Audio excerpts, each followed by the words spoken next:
This episode of Joe Marler Will See You Now is brought to you by Giacomo. Style for every man, made simple. After this, I'm going to head back to Anne home. You wouldn't say a home, would you, unless you were... It's your home, yeah. Your home. And hostel. Anne Hostel sounds like a drag queen there. It does feel like Tom's office suddenly. It's my name on the plaque. Yeah, and that's the only thing indicating it's your office, really. I've got one final exercise for you, and the stakes are high. S-T-A-K-E-S or S-T-E-A-K-S? What's the right one in this sentence? Well, I don't know. Have you got a slab of beef for me or not? You've been called worse, Joe. Well, this is what you call exposure therapy. The leaf blower is on max capacity, and Tom is trying so hard to fight against the imperfection, but the cake is starting to move. Hello, welcome to my office. This is Joe Marler Will See You Now with me, Dr. Joe Marler. This is the show where I attempt to fix people far more successful than me by asking bold questions, digging into their innermost issues, and occasionally traumatising them. With me, as always, is my beloved assistant, Jake. Jake, how are you? I'm good. I'm reflective That's quite today. sombre. I'm thinking about getting older. What? Don't know. Do you ever think about that? Just getting older? What goes up but can't come down? It's not a towel, is it? That's the other one. Age. On the plus side, people are watching this podcast. Great. Yeah. On the downside, I was in a pub the other day, and I was being served by someone. So I'm hands up. This is a full disclosure. I'm 32 years old. Oh. And someone serving me, she was about 29, and she said, "Oh, mate, I might recognise you." And I was like, "You're joking? This is crazy, right? Really?" And she's like, "Yeah, I think I recognise you." Her colleague comes over. Oh. How old was she? She must have been about 40, 45. Okay. And she's listening in, and then the person who served me finally goes, "Yes, that Joe Marler podcast." And the woman who's listening in goes, "Oh, I'm so glad you said that. I thought you were going to say Hinge. I was going to say he's far too old for you."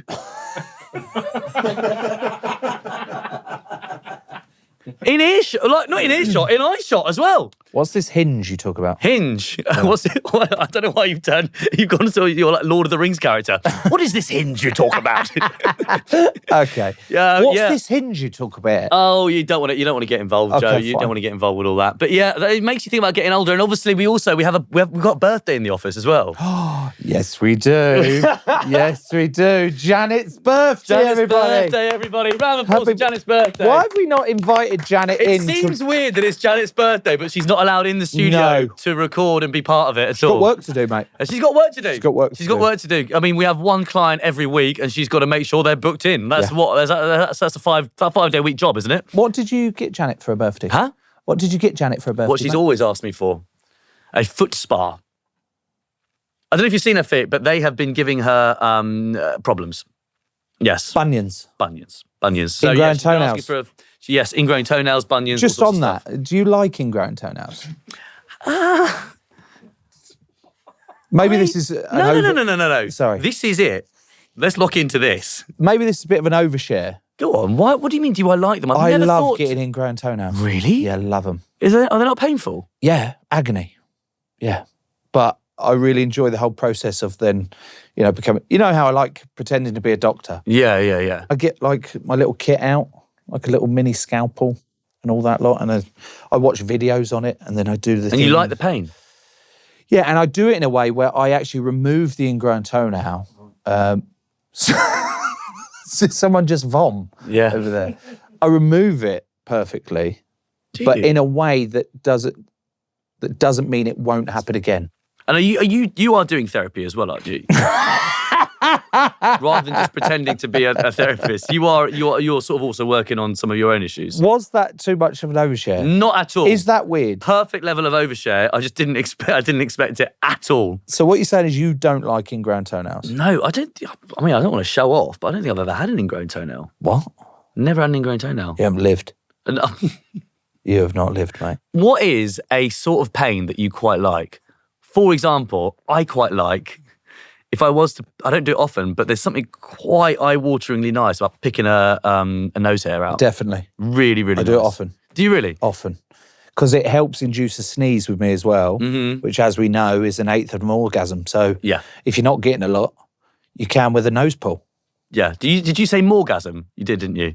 What did I say? I think it's an eighth of a morgasm. Yes. Morgasms over here, please! Get them in! What are we going to do for Janet's birthday? Well, I've bought her something. Go on, what have you got her? It is a air conditioning unit that doubles up as a dehumidifier because she's got a bit of a mould issue. How do you know she's got a mould issue? We speak. Yeah. Don't go Occasionally round. we go out for work drinks. Great. I mean, there's 3 people in this company and I'm not invited, so that's great. Brilliant. Well, one treat for Janet is we have one of her favourite comedians on the show today. Who is it? Lots of ways to describe him. Comedian, presenter, author, potterer. Potterer. Just potters around. Oh, a flaneur. Exactly. Yeah. Tom Allen. Huge. I'm very excited for this. Do you know Tom already? I like Tom. I like Tom a lot. I met Tom once and it involved... I don't think we actually said hello before I lifted him in the air. I wondered what your Grabbing him by his thighs. There was a lot of innuendos from him. Really? Yeah. Do you know Tom? I do actually, yeah. How do you know Tom? I worked for Tom, with Tom, on Bake Off Extra Slice. I'd help him pick the cakes out from the audience members that he was going to talk about. We've worked together on a few things. I actually wrote questions for him on Michael McIntyre's The Wheel. His specialist subject was housekeeping. He's like the Swiss Army knife of posh. Yeah, that's genuinely really good. You should have had more faith in that. I thought that was brilliant. I actually thought that was one of the best things we've said in 8 episodes. Should we see if Janet wants to get him in? Yeah. Janet. Happy birthday, Janet. I'm on the phone. Sorry. Jake says happy birthday. She says she doesn't give a shit what you say. She's going out for dinner with me tonight. Again. Grim. Grim. Yeah, horrible. Can you send Tom Allen in, please? Thank you. Bye.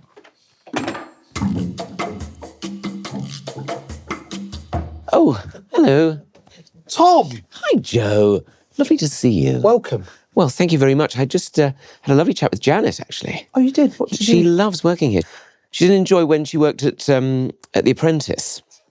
And she says she prefers it here a lot more. She said it was always a bit boring, actually, just sending the candidates through. But she likes this. You seem to look after her. Welcome. Thank you for coming on. My pleasure. This is Jake, my lovely assistant. Hi, Tom. How are you? Hi, Jake. Lovely to see you. Yeah, I'm very well, thank you. He'll be Very well. joining me in the assessment. Oh, that's great. You put him at quite a distance from your own desk. Why is that? We have a difficult working relationship. Okay. He doesn't let Janet come in for the records. I have to sit over here. It's a nice place to work, but don't cross him. Tom, the first thing we get every patient/client/guest, legally, I'm not sure whether I can call you a patient because I'm not actually a doctor. We are good at waiting, so I suppose in a way we're all patient. We fill out the intake questionnaire. Oh, fine. Yes. Are you ready? Yes. Is that one of the questions? Full name? Thomas Paul Allen. Paul. Paul. Paul. As in P-A-U-L, not P-U-L-L. That would be Pull. No, that's P-O-O-L. That's Pool. But you're saying the same thing. Pool, pull, Paul. This doesn't usually happen this early. Occupation. Indeterminate. Anything for money. Star sign. Gemini. If you were an animal, Oh. what animal would you be? Well, I like dogs, but I think I'm more like a cat, really. Go figure. Aloof. No, a cat. I really like you. I really like you a lot. I'm enjoying this already. Okay, great. Good. Next question, spirit cake. What sort of cake would you be if you were a cake in a spirit form? A millefeuille. Ooh, little flaky pastry thing. Indeed, with custard between. What is flaky pastry of you? I think it's the crispiness. The crisp between the smooth. What's custardy about you, though? Well, I think I like that unctuous, soothing side of custard. Reminds me of calm Sunday afternoons, and I think there is a part of me that is longing for that. Would that be vanilla pod involved with this custard, or is it like a traditional tin ambrosia? I think the traditional one might be the vanilla pod one, but I think the vanilla pod one, obviously. We're from different sides of the track, clearly, Tom. Well, indeed. Biggest pet peeve? At the moment, Americanisms. For example, Gen Z. Gen Z? Can't bear it. Why is that American? Because we don't say Z, do we? What's the end of the alphabet? A, B, C, D. No, don't do the whole. Yeah, but I don't get the rhythm. So if I start at N, O, P. You know what the last letter is, though, don't you? W, X, Y, and Z. Z. But it doesn't go with the rhyme. Well, it's not a rhyme, is it? It's a series of letters. It does if you sing it. Well, it's not designed to be sung. What's the worst thing you've ever done? I stole a book from the school choir. It was a requiem. I picked up somebody else's by mistake. And then when they asked if anyone had picked it up by mistake, I realised I had too, but I was too embarrassed to say it. And it went on and on. That's the worst thing you've ever done. Oh, well, I've killed, of course, but you don't want to know about that today. Have you ever been arrested? No. Never. No, have you? Yeah. Have you? Yeah. What did you do? Afraid. Why? Why didn't you just sew it up? Do you consent to being analysed by someone who's not a real doctor? Absolutely. I'm up for anything. Anything? Pretty much. That's within reason. dangerous, isn't it? Well, but you don't want to have the life half lived, do you? You know. No, I don't know. Well, you don't want to miss out. How do you know you're missing out? That's a good question.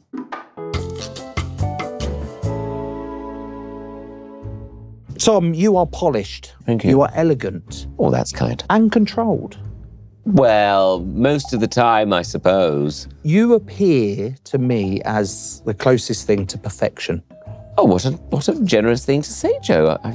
Well, that's a very, very flattering statement. Both in the way you look and the way you live. You're a bit of a perfectionist. Well, that's kind of you to say, but I don't know if it's completely true, I have to say, because I do feel like I'm not completely perfect, particularly in my physique.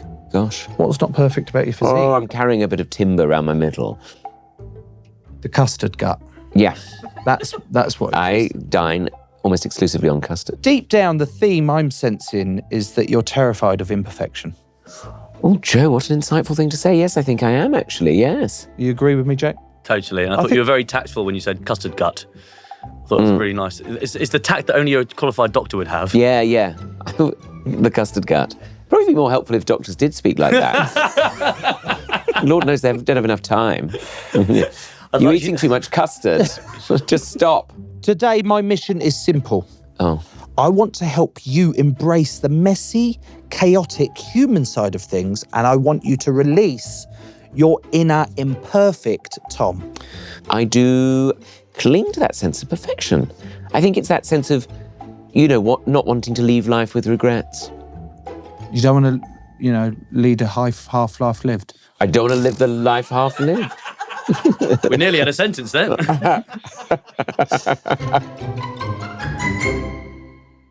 You present to the world as a perfect, flawless, immaculate man. Well, I don't know if other people would say that. I mean, gosh. But is that really you? Well, I think I do like to hold myself to certain standards. For example, if I'm doing dinner, I like it to be a certain way. Doesn't matter how it tastes, but it has to look a certain way. I like to cook with particular implements and bowls and things. Did you say with dinner, it doesn't matter how it tastes? Well, it does matter a bit how it tastes, but I would always prioritise the look and the sort of ambience of the meal. Why? Surely the point of food is like the flavour and the actual sustenance. Sustenance, yeah. It's not the right word. No, I think that's true. I think that's quite right. Word, yeah. Is that the perfect word? Gosh, look at us being a perfectionist now. Oh, Catching, isn't it? it does feel like Tom's office suddenly. It's my name on the plaque. Yeah, and that's the only thing indicating it's your office, really. That is the thing with these partners' desks, isn't it? They do look... It's the swing back on the chair and the sort of... Yeah. You're interested in perfection, are you? In all seriousness, is it a defence mechanism? Is it like a bit of a persona that you put on? I suppose it is. I think I've always felt safer being the kind of personality that I am. Do you know what I mean? I've always felt safer being kind of the version of myself that I suppose I can control. Yes, that's true.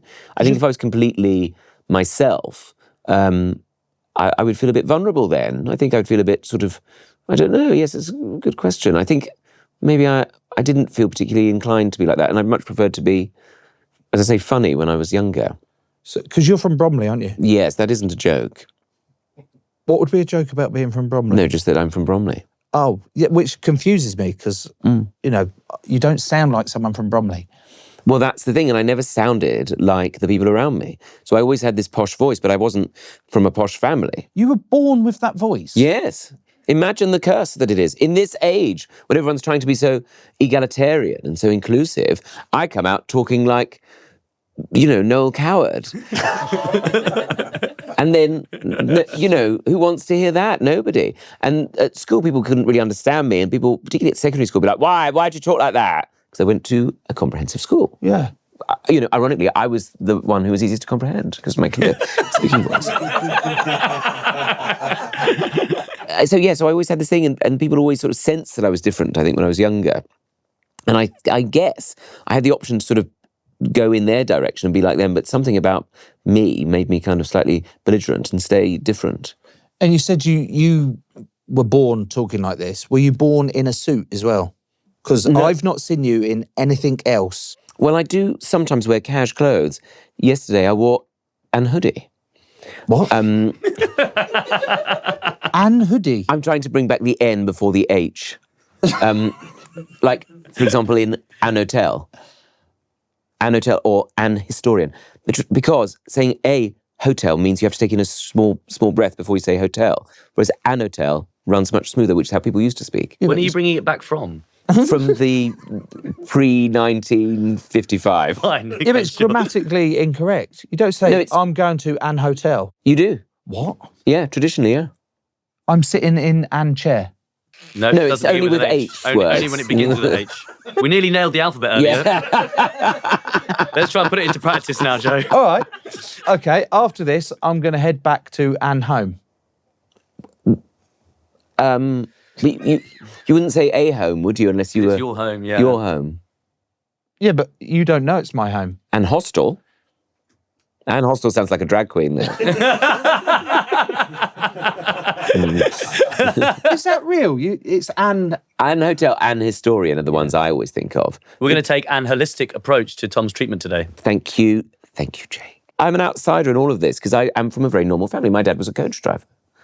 My mum was a receptionist. That's what I was talking to Janet about. So he was an Ann coach driver. He was an coach driver. That's correct. Yes. And your mum was an Ann receptionist. An Ann receptionist. And they lived next door to someone called Anne, actually. And she's not called Anne.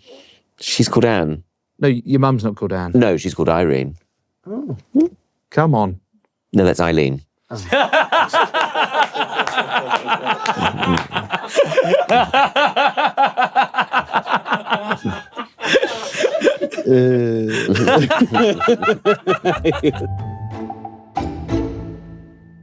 So you do occasionally wear an hoodie, but more often than not, you wear a suit. What does wearing a suit make you feel? Well, it's funny you ask, because I think I've always enjoyed the costume. My dad would always say, clothes aren't about how they make you look, they're about how they make you feel. And I think for me, I always feel when I'm wearing a suit, like I'm a grown-up, like I'm like I've got a proper job, like I've got a purpose. And I think as well, as a child, I never felt comfortable being a child. I always felt like I was an adult. I always felt like I was about 46. And now I'm approaching my mid-40s. I'm thinking, actually, I'm more like an 85-year-old woman. Oh. But that's by the by. But so I think even as a child, I felt like I was, that something had gone wrong in the universe, and I was not a child. I was a grown-up. And I was in the wrong place and I was being made to do all these classes and PE and things like that. And I really didn't want to do it. And I didn't like being bossed around as you have to be at school. I wanted to be an adult. And I think wearing a suit epitomised that for me. And that's probably why I wear them now. Do you want to pop that in your notes? What about other suits? Ever tried on a suit of armour? No, I haven't actually. But you're the suit man. I know that should be a suit that I would wear. I think I'd look like I was going on one of those Tommy Robinson marches, though. I was about to say, Joe, I bet you've worn a suit of armour. No, but not related, not unrelated. Tommy Robinson I was going to say march. before all that. Yeah. I used to work for a company called Hands on History. Oh, did you? Really? Yeah. I'm kind of fascinated by the world of historical reenactments. Yeah, I was an Hands on History. Great usage. Thank you. Thank you. I think I only did 2 shifts, and one of which I got to dress up as a knight. Wow. Full armour, chainmail, and I had to pose for a picture with the mayor of, I think it might have been Kent, because it was at Hever Castle. Oh, I love Hever Castle. Hever Castle. It's where Anne Boleyn was born. Married, beheaded, avoid. She was the second one. You've mixed up Snog, Marry, Avoid with Divorce, Beheaded, Died.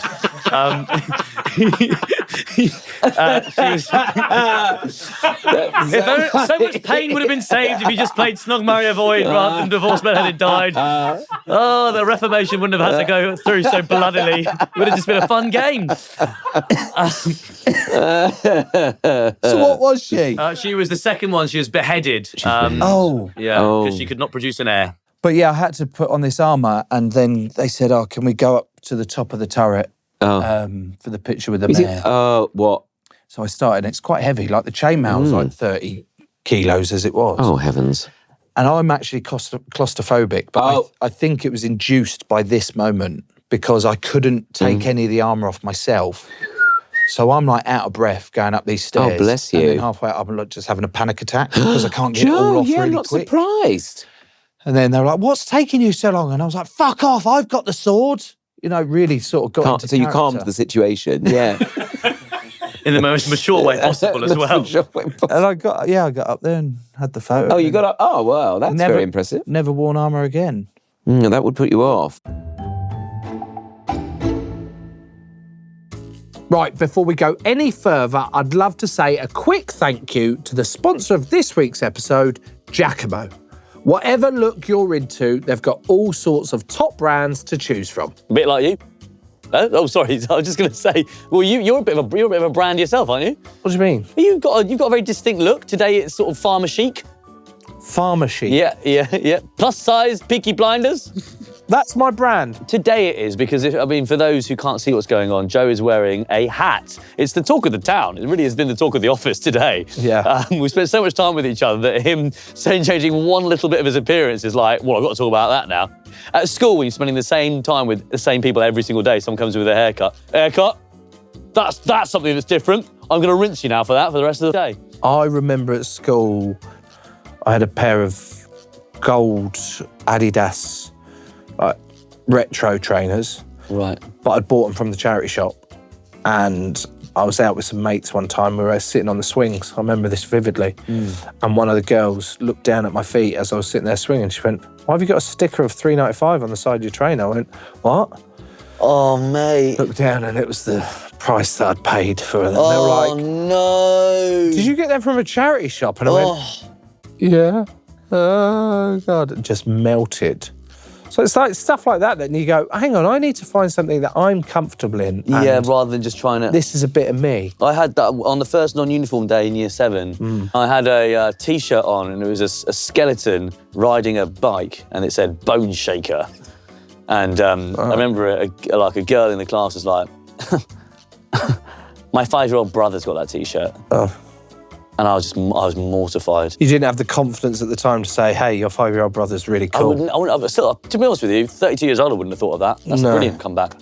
Wish I'd said something like that. But instead I just sort of cowered away and I thought, right, I need to find my own style now. If only we had Jacamo back then, in those early days where we were like finding our feet with what our style is. They've got the styles, they've got the sizes. They've got sizes up to 5XL. No. How many XL are you? It depends. You've got a few X's going on in there, haven't you? Well, it depends what day it is and what You're not- time of day it is. In the morning, I could get away with like a 2XL. In the evening, it pushes to a 3, maybe sometimes a 4 on trousers and shorts. You can add extra X's over the course of a day. Yeah. But if each of those represent one size change, that would suggest that someone could go from a small to a large in one day. That would never happen. Okay, well, you're not a believer. No, I'm not. I'm a believer in Giacomo, though. Yeah. The sizes that they've got, the styles that they've got, whether you're small and lean like me or a big hunk of a man like you. You've made me blush. I don't know what to do. Giacomo, style and brands for every man.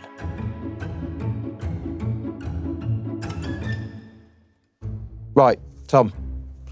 I'm going to give you some scenarios Okay. regarding your perfect look, Oh, okay. okay?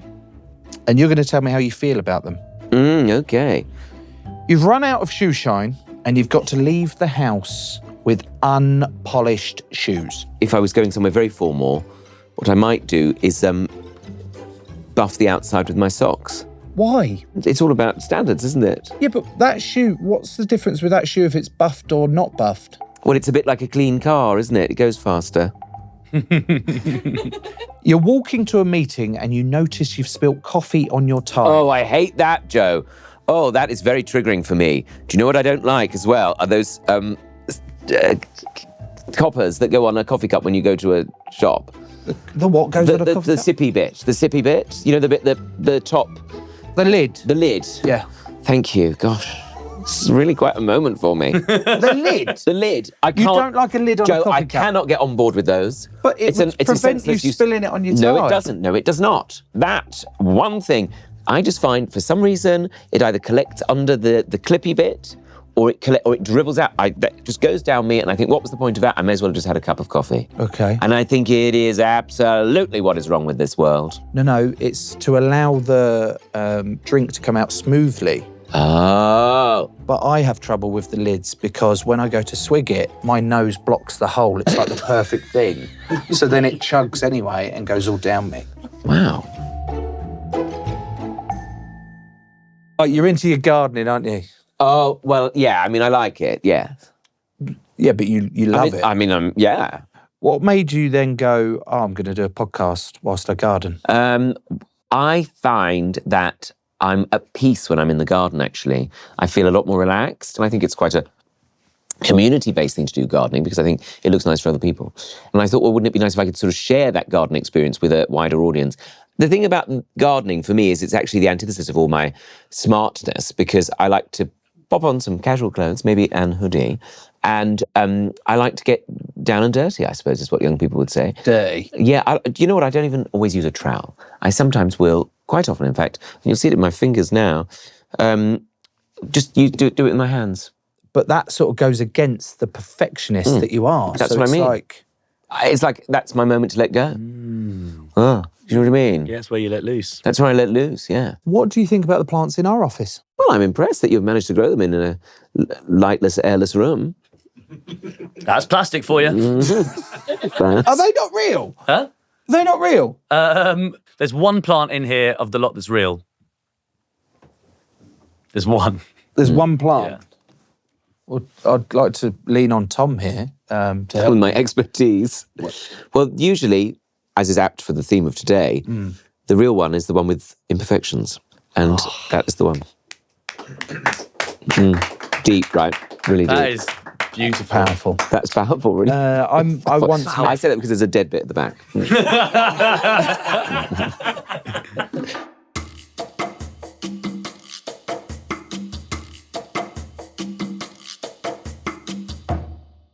Before we get into your current perfectionism, let's rewind to younger Tom. Oh, yeah. Like, what were you into when you were like growing up? I know you said you were an old head on young shoulders. Yeah. So you were into bridge early doors. Well, I wish I'd been into bridge. I think I always knew I was unusual, and I sort of like to create my own little fantasy world. I guess it's a sort of disassociation, you might call it, in the psycho. Yes, you do. Psychoanalytical world. Yeah. But I always thought, as well as being an adult, I always thought that I might be from a different era. And so I liked in my mind to create kind of the idea of living in a different era which is kind of an odd thing to do, isn't it? What era were you from? Well, it varied. Sometimes it would be the Victorian era. Sometimes it would be the sort of 1920s and 30s. Why were you so drawn to those eras? I think the suiting I liked. I liked bowler hats, top hat. Obsessed with top hats. Always been obsessed with top hats. Ruffs. Ruffles. That's more of a Tudor thing. Oh. Luckily, for my parents' embarrassment, I never got into dressing like a Tudor, which I think would have been quite distressing to them. But things like that. I think I was sort of fascinated by kind of, the way that people used to dress. I've always been interested in sort of etiquette and formality in a world that feels increasingly less formal. For some reason, I found myself always fascinated by less etiquette, I suppose, the idea of ceremony as well. Like I've always been intrigued by rituals and kind of the way that people would, for example, serve dinner in a very sort of down. But I think I'm not the only one who does that, because I think the appeal of something like Downton Abbey is down to that. I'd like to delve into that a little bit with dinner parties. You're known. You used to throw quite a lot of dinner parties when you were younger. Is that right? I used to like throwing dinner parties as a teenager. Yes, I didn't have sex. Okay. Goes without saying. Okay. Yeah. Balding, obsessed with the 1920s and throwing dinner parties. What's not to love? What was it that you loved about dinner parties so much?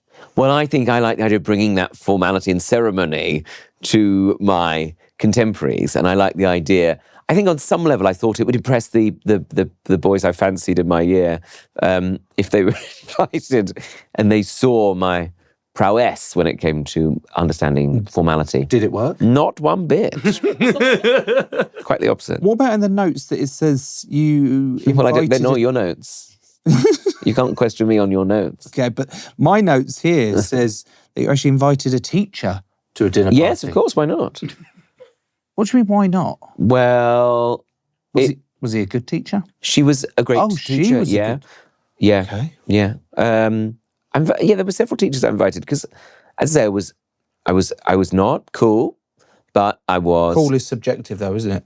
Not really. It's one of those things people say, isn't it? Yeah. It gets to a point where it's not. It's really not. And I was very happy about that. And if you'd said, "Oh, you're so cool for doing that," I would have run a mile. So I was very contrary. I like the oddity. I like being peculiar. Mary. Quite contrary. How does your garden grow? With full circle. It's lucky useful, that's isn't it? Actually, isn't that interesting? Yeah. At your dinner parties, do you do what they do on Come Dine With Me and also provide entertainment? Yes, then some belly dancers come in at the end. I don't know why that's become a very small. I'd get everyone into the smallest room of the house, Yes. and then put on a party hat and bring in some belly dancers. Yeah, that's what I can do that as well. Well, great. That's a good skill.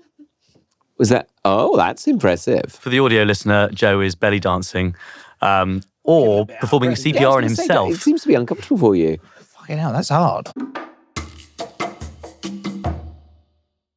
Tom, we have covered a lot today in my mission to help you come to terms with imperfection. What are you doing there then? I can't bear how unpolished this is. Are you breathing on my name Sorry, tag? I've just had a We coffee. have had comments about that, Joe. We should. I don't know who's. What's wrong with my name tag? It's always got. I don't know. Is it my responsibility or Janet's? But one of us needs to get on it. Is it filthy? Absolutely full What are you of doing with it fingerprints. now? Just trying to get a shine on it. Okay, well, it's an imperfect name tag. I just want the best for you, okay? Is that very a crime? kind of you. Is that a crime? Now, I've tried in my mission to help you come to terms with imperfection, but I've got one final exercise for you, and the stakes are high. Stakes, S-T-A-K-E-S or S-T-E-A-K-S? What's the right one in this sentence? Well, I don't know. Have you got a slab of beef for me or not? You've been called worse, Joe.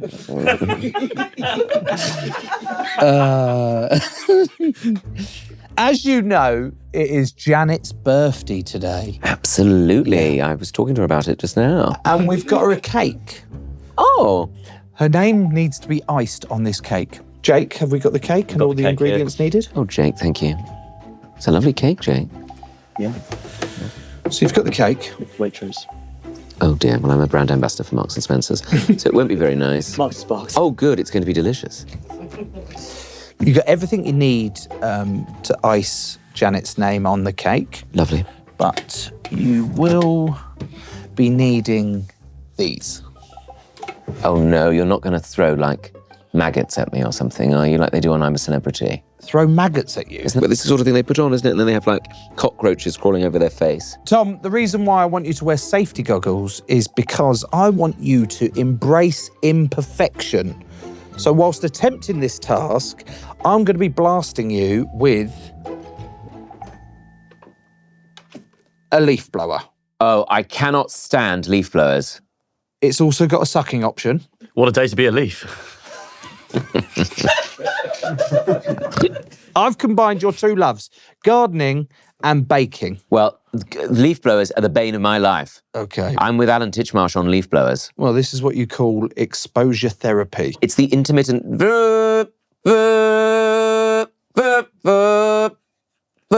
intermittent. And it's unnecessary as well. Leaves aren't that much of a hazard unless they're on a slippy path.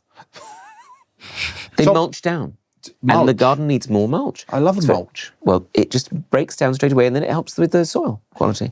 So it's recycling. People want to tidy up all the time. I tell you, they're the perfectionists, not me. I'm sick of it. That and pressure washers. Can't stand it. What? It's very masculine. Joe, I tell you, it's in the same realm as pizza ovens and barbecues. It's gardening for men who don't think they like gardening. Too butch for flowers. Can blow a leaf to their heart's content, can't they? Can polish a pathway with a pressure washer. Unnecessary. Ruins the peace of everybody else's garden. I love leaf blowers, pressure washers, and I've got a barbecue. Because you are part of that, what I like to call toxic masculinity. Jake, we're missing something. Yeah. Tom has got an immaculate suit on. I thought you were going to put a gag on me. This could get messy, mate. Yes. I think, Tom, do you want to put an apron on? Oh, I'd like to put an apron on. This is a barber's cape. Haven't seen one of these for a while. Tom, when you're ready, take it away. So for the audio listener, Joe has employed the help of a leaf blower while Tom, using protective equipment, is making the birthday cake for Janet. Studio conditions are now getting windier than we've ever seen. The leaf blower is on max capacity and Tom is trying so hard to fight against the imperfection, but the cake is starting to move, which is something quite unexpected and we didn't expect to see here. I don't think Tom's going to be able to handle it, and it's come down and we've not managed to do it. The cake is a mess. The thing we're all is, safe. the aperture at the end, I don't think was properly snipped. So, Tom, shall we assess how you've done with Janet's birthday cake? I got the J. Where? And then I tried to loop back to the A, but that's when the blowing really began. Oh, you tried doing it joined up. Yeah. Do you think that's where you went wrong? Thinking back, That was the issue. we're all wise after the event, aren't we? Jake, what are you saying about this, mate? I really wholeheartedly believe that, Joe, your exercise has done wonders. I think that the imperfection of it gives it the charm that's really going to make Janet's birthday. Yeah, I think you've nailed it. Tom, congratulations. You've shaken off those shackles of perfection and embraced imperfection. Joe, I've had a wonderful time. It really appears that way. I've had a lovely time. I hope you don't think I've been condescending in some of my, spelling-based banter. I didn't realise there had been any. That's the thing about condescension, isn't it?